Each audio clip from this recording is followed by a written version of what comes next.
श्री शिवाय दोस्तों, 25 जुलाई 2024 को पड़ रही है गुरुवार पंचमी तिथि। दोस्तों, ये जो गुरुवार है श्रावण महीने में पड़ने वाला सबसे बड़ा गुरुवार है, क्योंकि ये श्रावण के दिनों में पड़ रहा है, जिसका बहुत ही बड़ा और विशेष महत्व होता है। और ऐसा दिन पूरे साल में सिर्फ एक ही बार आता है। और दोस्तों, आप सभी लोग जानते हो कि गुरुवार पंचमी का अगर सबसे बड़ा कोई उपाय है तो वो 11 चावल के दाने वाला उपाय है। तो दोस्तों, इस गुरुवार तिथि के दिन आप लोगों को इस 11 चावल के दाने वाले उपाय को जरूर करना है। बहुत सारे लोग होंगे जिन लोगों ने इस उपाय को ना किया हो, मतलब पूरा साल निकल गया, उन्होंने किसी भी दिन इस 11 चावल के दाने वाले उपाय को ना किया हो। पर दोस्तों, आपके पास एक आखिरी मौका बचा हुआ है, जो कि 25 जुलाई के दिन। तो इस दिन आप लोगों को इस वाले उपाय को जरूर कर लेना है। भले ही आपने पूरे महीने भर इस उपाय को ना किया हो, पर अगर आपने श्रावण महीने के गुरुवार पंचमी के दिन अगर इस वाले उपाय को कर लिया, तो आपको इस उपाय को करने का वो फल मिलेगा जिसकी आपने कभी कल्पना भी नहीं करी होगी। इसीलिए आप लोग इस वाले उपाय को एक बार जरूर कर लेना, ताकि आप लोगों के हाथ से यह मौका ना जा सके और आपको इस उपाय को करने का फल मिल सके। दोस्तों, यह उपाय पंडित जी ने अपनी अभी की ही श्री शिव महापुराण की कथा में बताया है, जिस उपाय को आज हम आपको बहुत अच्छे समझाने वाले हैं। इस वीडियो को देखने के बाद इस उपाय को समझने के लिए आपको कोई और वीडियो को देखने की जरूरत नहीं पड़ेगी। तो चलिए दोस्तों, उपाय को शुरू करते हैं। देखिए, यह इस श्रावण महीने के गुरुवार के दिन यह इतना खास होता है, इतना महत्वपूर्ण होता है। देखा है, कभी कभी बड़े बड़े पूजा पाठ अनुष्ठान से जो मनोकामना पूर्ण नहीं होते, वो श्रावण महीने के दिन एक छोटे से उपाय करने से ही आपकी मनोकामना पूर्ण हो जाती है। और बहुत लोगों ने इस उपाय को किया भी है और उनको इस उपाय को करने का फल भी जरूर मिला है। अगर आप लोग भी इस उपाय को करना चाहते हैं, तो आप इस उपाय को पहले अच्छे से समझ लेना, सुन लेना, उसके बाद करना। आपको इस उपाय का फल जरूर मिलेगा। और इस उपाय को कर लेने से आपके घर में चाहे किसी भी तरह की दुख और समस्या क्यों ना चल रही हो, आपको उसका कारण भी नहीं पता है कि दोस्तों यह समस्या किस कारण से चल रही है। कुछ भी कारण हो सकता है, जैसे पितृदोष हो सकता है या किसी भी तरह का मंगल दोष भी हो सकता है। तो इस दिन आप लोगों को यह वाला उपाय कर लेना है।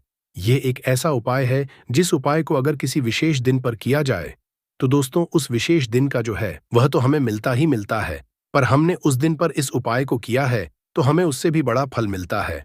और फल बहुत जल्दी मिलता है, क्योंकि आप इस उपाय को बहुत ही बड़े और विशेष दिन पर कर रहे हो। तो चलिए, अब उपाय के बारे में बात करते हैं।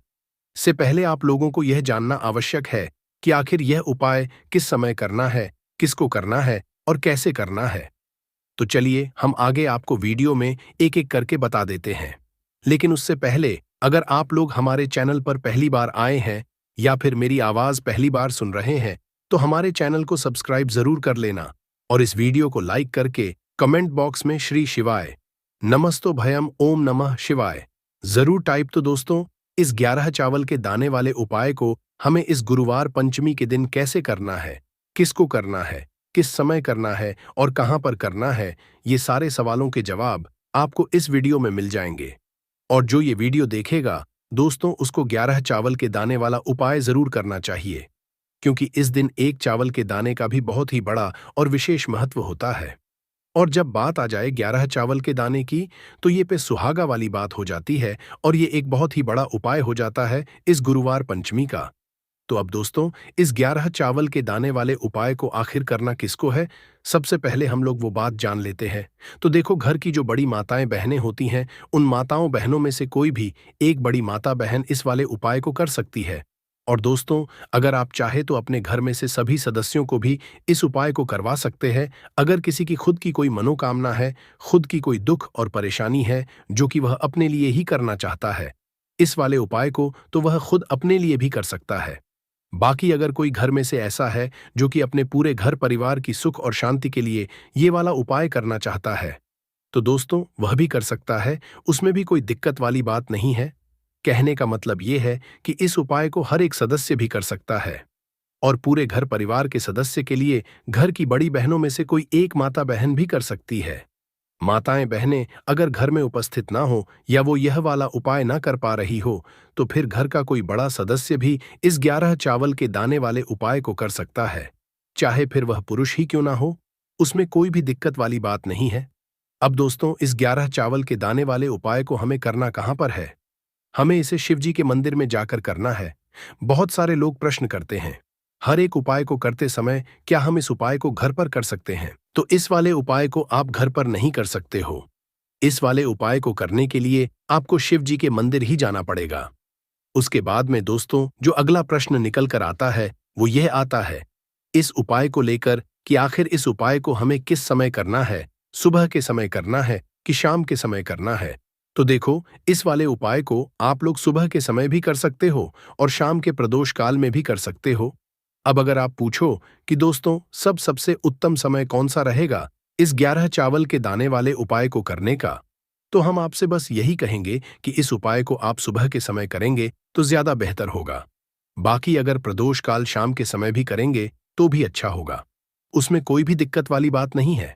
तो अब दोस्तों, जो अगली सबसे बड़ी और महत्वपूर्ण बात आती है वो ये आती है कि सुबह अगर हम उपाय को करेंगे तो हम बजे से लेकर कितने बजे तक के बीच में करना है, और शाम के समय प्रदोष काल में करेंगे तो हमें कितने बजे से लेकर कितने बजे के बीच में करना है। तो देखो, सुबह जितनी जल्दी हो सके आप उपाय को करने की कोशिश करना।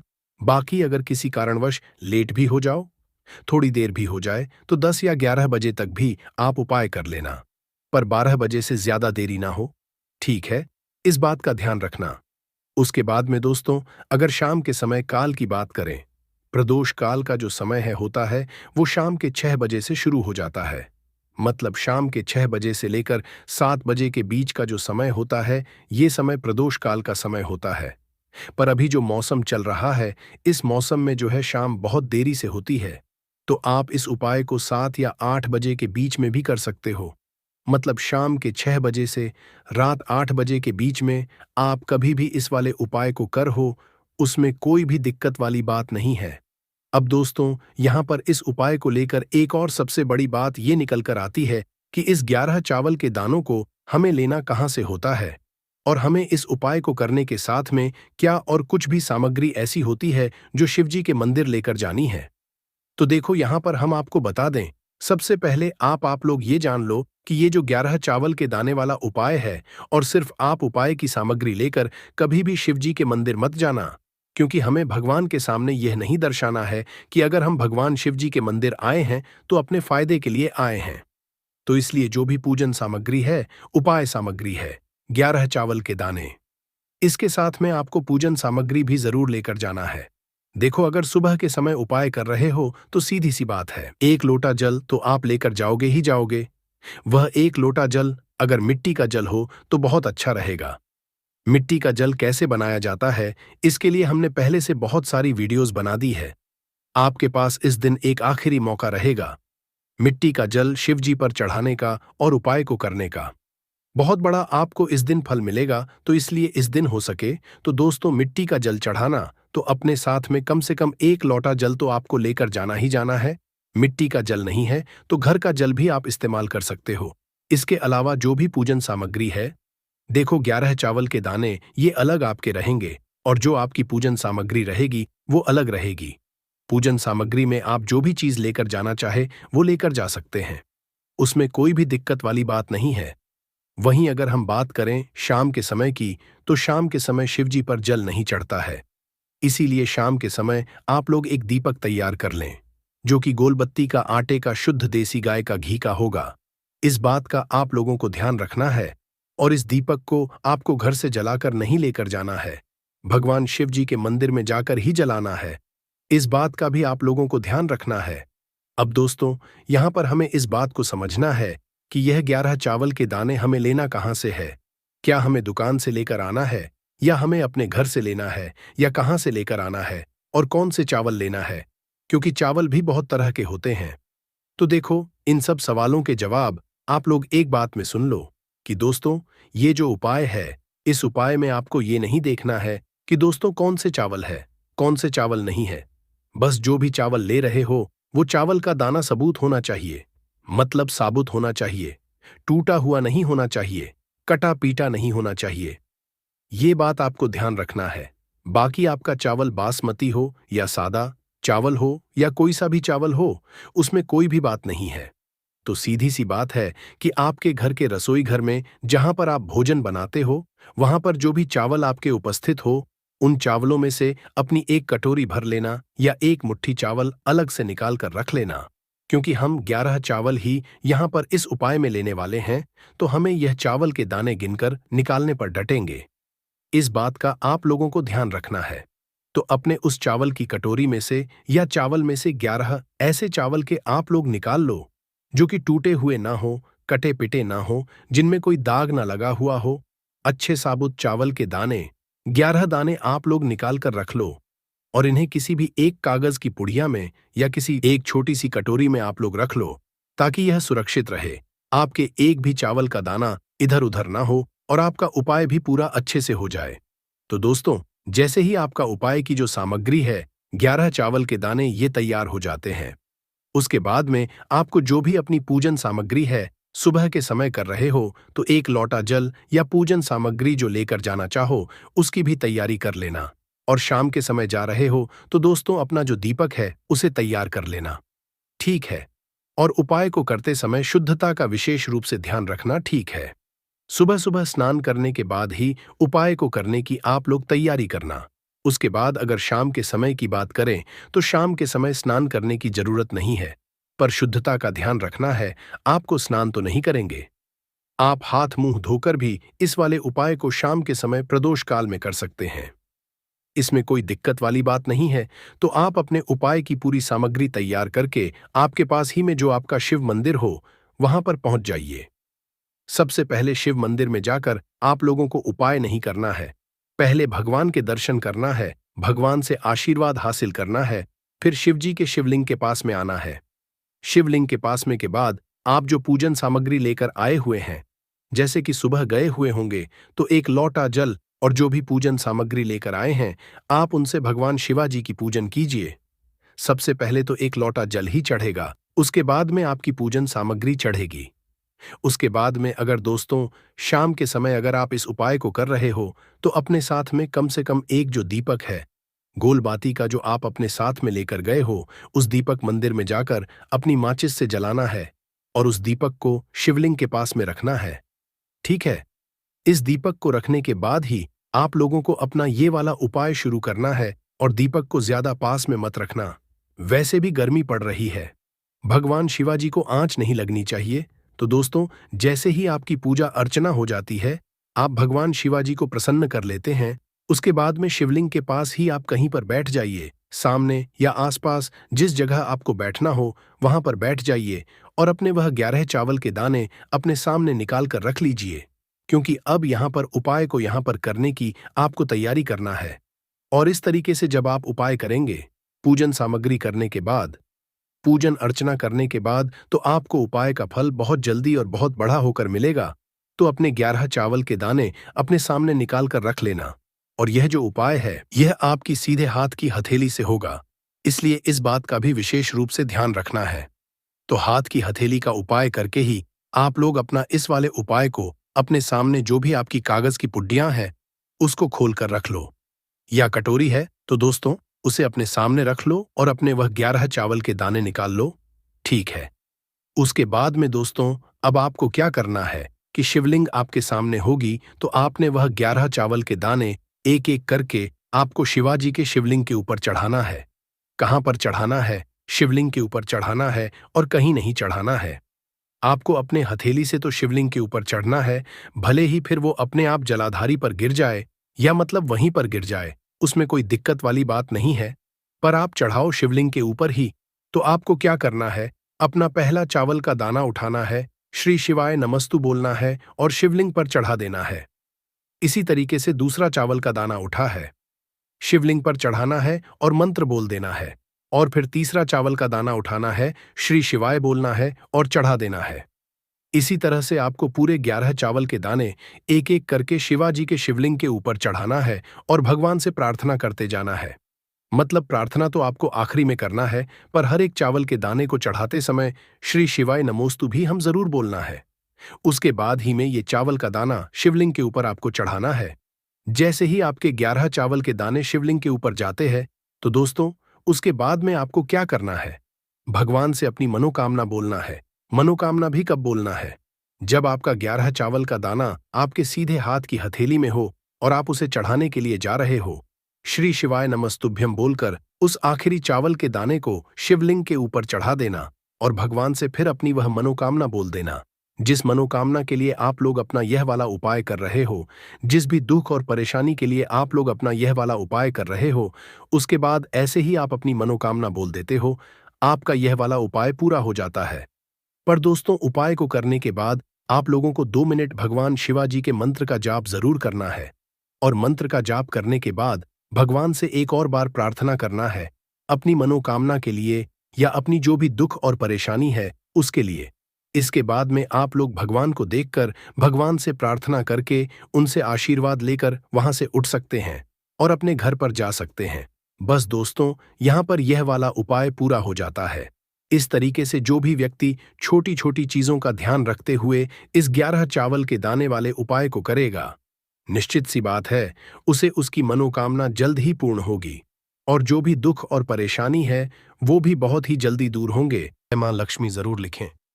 माता लक्ष्मी। दोस्तों, हम लोग अक्सर खाना थोड़ा ज्यादा ही बनाते हैं और फिर कुछ खाना बच भी जाता है।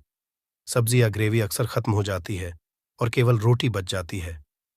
अगले दिन बासी रोटियों को घर के सदस्य या बच्चे खाने कतराते हैं। अगर आपके में भी ऐसा होता है तो ये जानकारी आपको हिलाकर रख देगी।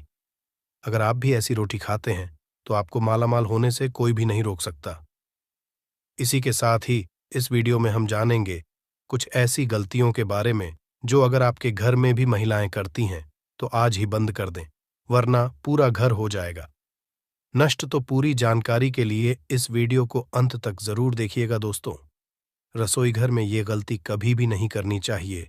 यकीन शास्त्रों द्वारा रसोई में इन गलतियों को करने वाला व्यक्ति हर हाल में वह निर्धन हो जाता है, उसे गरीबी का सामना करना पड़ता है, पूरे परिवार को इसका खामियाजा भुगतना पड़ता है। शास्त्रों में स्पष्ट बताया गया है कि जिस घर में मां अन्नपूर्ण जी का वास हो जाए तो मां के साथ साथ सभी देवी देवता एक साथ निवास करते हैं। ऐसा करने वालों के घर में अनाज का भंडार धन दौलत से भरा रहता है। जिस भी व्यक्ति के घर में ये गलतियां अगर होती तो इसे आप मामूली ना समझे और ना ही नजरअंदाज करने की गलती करें। आपका पूरा घर निधन हो सकता है। दोस्तों, व्यक्ति अगर जीवन में सफलता करना चाहता है तो उसके लिए सबसे ज्यादा जरूरी है उसके स्वास्थ्य का सही होना, और उसका शरीर अगर स्वस्थ होता है तो व्यक्ति सदैव ही अपने लक्ष्य को हासिल कर सकता है।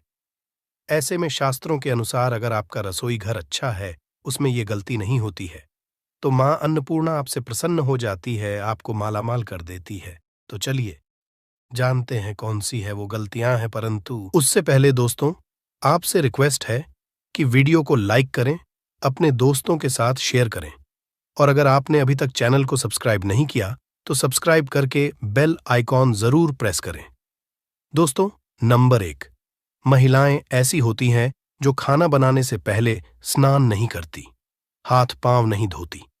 रसोई घर में खाना बनाते समय इधर उधर जैसे बाल में या मुंह पर हाथ लगाती है और फिर बगैर हाथ धोए बिना हाथों को साफ किया खाना बनाती है, तो ऐसे में खाना दूषित हो जाता है।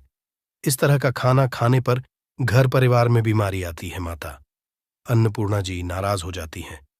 ऐसे घरों में दरिद्रता का वास हो जाता है। ऐसे घर में रहने वाले व्यक्ति कामयाबी हासिल नहीं कर पाते और राहु केतु का भी बुरा प्रभाव पड़ता है। इसीलिए गलती कभी भी नहीं करनी ही चाहिए। सदैव स्वच्छ हाथों से ही खाना बनाना चाहिए। ऐसा करना माता अन्नपूर्णा को अति प्रसन्न करती है। दोस्तों, नंबर 2 शास्त्र में बताया गया है जहां पर महिलाएं भोजन बनाती हैं, वह स्थान स्वच्छ ना हो तो राहु केतु का बुरा प्रभाव पड़ता ही है। साथ ही क्षण भी रुष्ट हो जाते हैं। ऐसे घरों में कमाने वाले व्यक्ति पर बुरा असर होता है। पूरा हर धीरे धीरे निर्धनता का शिकार होता चला जाता है। इसीलिए घर सदैव साफ सुथरा रखना चाहिए और गंगा जल से छिड़काव जरूर करना चाहिए। ऐसा करने से माता अन्नपूर्णा आकर्षित होती है और आपको आपके हर कार्य में कामयाबी मिलेगी। साथ ही उसके परिवार के हर सदस्य को उनके काम में कामयाबी मिलती है। नंबर 3, दोस्तों, अपने घर में धारदार चीज नहीं रखनी चाहिए। इससे परिवार में तनाव बढ़ता है और झगड़े आदि होने लगते हैं।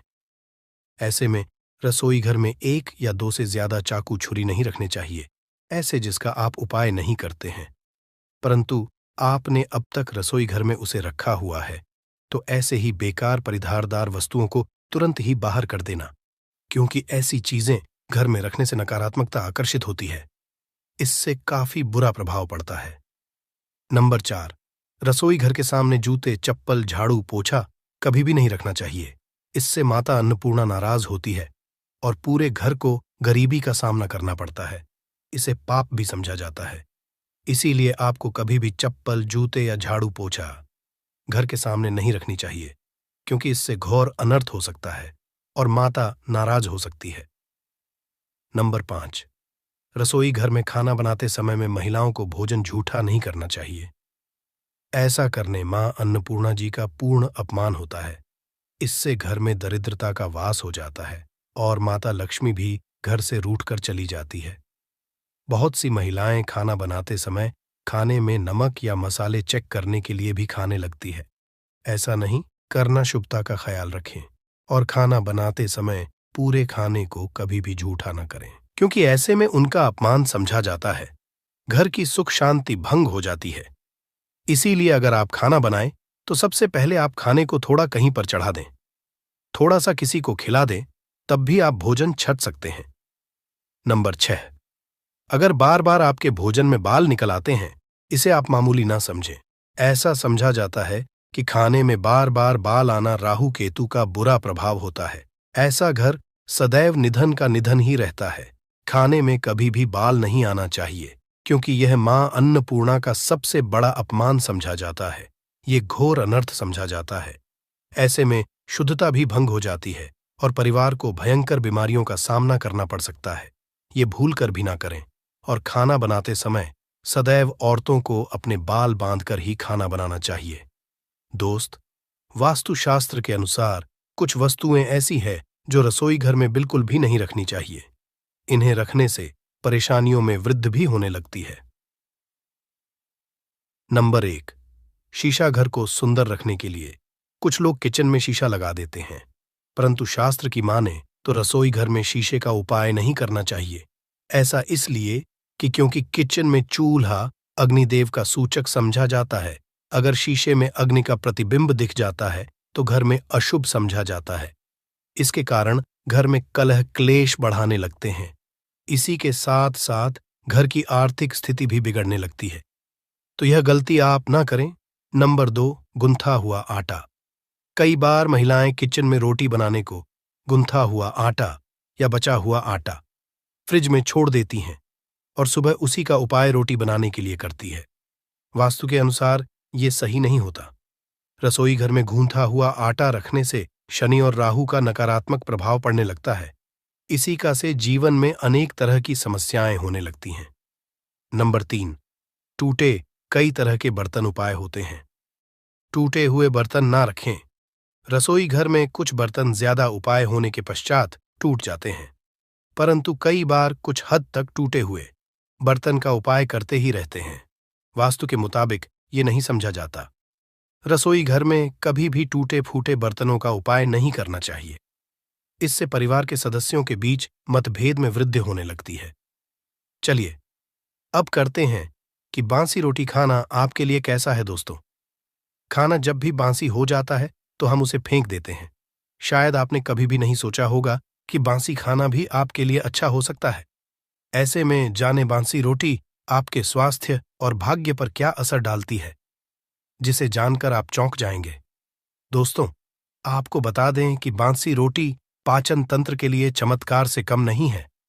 बासी रोटी तन को दुरुस्त बनाती है। रोटी में फाइबर की प्रचुर मात्रा पाई जाती है। खाने में फाइबर की अधिक मात्रा पाचन में सहायता करती है। बासी रोटी से पेट फूलने की समस्या, गैस की समस्या और कब्ज की समस्या से राहत मिल सकती है।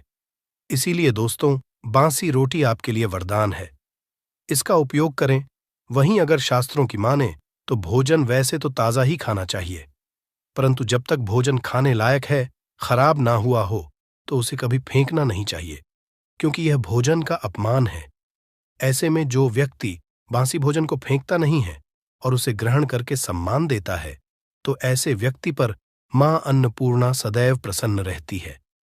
परंतु इसमें एक बात का ध्यान देना बहुत ही आवश्यक है। बासी रोटी को जब भी आप खाएं या छोटे बच्चों को दें, तो पहले आप उसे से चेक जरूर कर लें।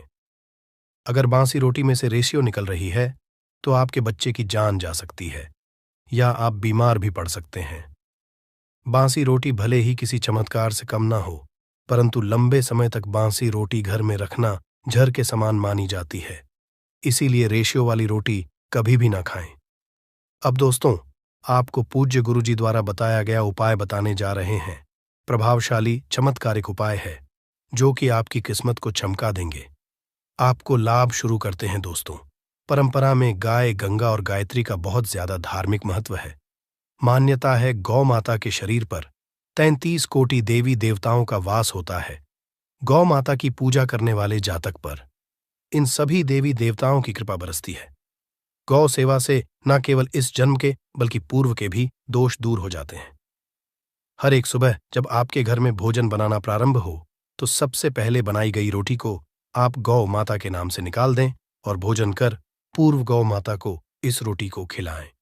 अगर संभव हो तो काली गाय को खिलाएं। ये भी काली गाय ना मिले तो सफेद गाय को भी आप खिला सकते हैं। आपको बता दें कि गाय को आप भी रोटी बनाएं। प्रतिदिन ताजी रोटी ही बनाएं। गाय को अगर आपने रोटी बनाई है तो कोशिश करें कि उस रोटी को आप तुरंत ही गाय को दे दें। अगर आप उस रोटी को रख देंगे और उस रोटी को अगले दिन देंगे तो वह रोटी बासी मानी जाएगी। गाय को कभी भी रोटी ना दें, इससे घर में नकारात्मक ऊर्जा वास करती है और जो भी काम आपके बनने वाले होंगे वह काम भी आपके बिल्कुल भी नहीं बनेंगे। इससे आपके घर में सदैव दर्द देवता का वास रहेगा और आप जिस भी काम उस काम में आपको सदैव असफलता ही हाथ लगेंगे। इसलिए कोशिश करें गाय को रोजाना ताजी रोटी बनाकर खिलाएं और रोटी को बिल्कुल ना रखें। उसी रोटी गाय को ना दें और साथ ही साथ सड़ी गली चीजें गाय को नहीं खिलानी चाहिए। घर में कोई फल, कोई सब्जी है, सो जाए तो लोग क्या करते हैं? गाय को देते हैं? नहीं, ऐसा नहीं करना चाहिए। ऐसा करने से अगर आप गाय खिलाते हैं तो और आप आपके भाग्य बन जाते हैं। आप बिल्कुल सड़ी गली चीजें गाय को ना खिलाएं और साथ ही साथ अब आटे की 11 लोहियां बनाकर उनके ऊपर हल्दी लगाएं। इसके बाद को खिलाएं। हर एक लोह को खिलाते समय गाय के सींगों पर आप हाथ फेरें, पीठ पर हाथ फेरें, मस्तक पर हाथ फेरे रहे हैं। माता गाय के अब चरणों का स्पर्श करें। दोस्तों, ऐसा करने से आपके समस्त काम बनने लगेंगे। जो दुख का समय चल रहा है वे भी खत्म। आपके जीवन में खुशियां ही खुशियां होंगी। और एक बार आप 7 बार गाय की परिक्रमा भी कर लें तो आपके समस्त काम होंगे। और साथ ही साथ आप गाय को जब भी रोटी दें, रोटी पर या तो आप थोड़ी हल्दी लगा लें या थोड़ा गुड़ रख लें। अगर गुड़ ना हो तो आप थोड़ा घी रख सकते हैं। दोस्तों, गाय को कभी भी सूखी रोटी ना खिलाएं। सूखी का मतलब गाय को रोटी खिलाएं, उस पर कुछ ना कुछ रख कर खिलाएं। हल्दी रख लें, गुड़ रख लें, मिश्री, घी या जो भी रख लें, मतलब खाली नहीं है। इतना करने मात्र से आपके जीवन के सभी दुख दर्द समाप्त हो जाएंगे। चीजों का दान करने से बहुत सारे ग्रहों को कंट्रोल किया जा सकता है। जनरल में रोजमर्रा की जिंदगी में जैसे हम कहते हैं गाय को रोटी देना, इससे किसी को भी पितृदोष से मुक्ति चाहिए तो गाय को रोटी दीजिए। काम में बार बार बाधाएं आती हैं और संतान सुख में कठिनाई आती हैं, धन संबंधी परेशानियां होती हैं, इसमें बहुत दूर तक पितृगण अगर नाराज हो तो इस तरह की चीजें आपके जीवन में होती हैं। और पितृ को करने के लिए ही कहा जाता है कि अमावस्या के दिन या तो चावल की खीर में रोटी डाल करके घर की छत पर कौवों को खिलाइए, किसी भी गरीब आदि को भोजन कराए। इससे आपके जीवन के बहुत सारे पितृगण, पितृदोष तो दूर होते ही है, बाकी भी बाधाएं दूर होती है। विष्णु पुराण के 3 अंश में बताया गया है 12वें अध्याय में कि कोई भूखा व्यक्ति द्वार पर अगर आ जाए तो उसे भरपेट रोटी जरूर खिलानी चाहिए। इससे नारायण प्रसन्न होते हैं, अन्न धन की कमी नहीं होती है, मनुष्य को परलोक का सुख मिलता है। दोस्तों, रोटी से भूख नहीं मिटाती, हमारे सोए हुए भाग्य को भी जगाती है। लेकिन बहुत से लोग रोटी के यूज करने के गुणों को नहीं जानते, इसलिए इसका लाभ नहीं उठा पाते हैं। तो चलिए, आज मैं आपको बताऊंगी कि रोटी से आप कैसे अपनी किस्मत चमका सकते हो। वो भी खास बासी। रोटी का उपाय बताऊंगी जिससे आप किसी से भी बात मनवा सकते हैं, जिसे तंत्र अपनी भाषा में वशीकरण भी कहते हैं। और ये बहुत ही आसान होता है, कोई भी गलत नहीं होता है।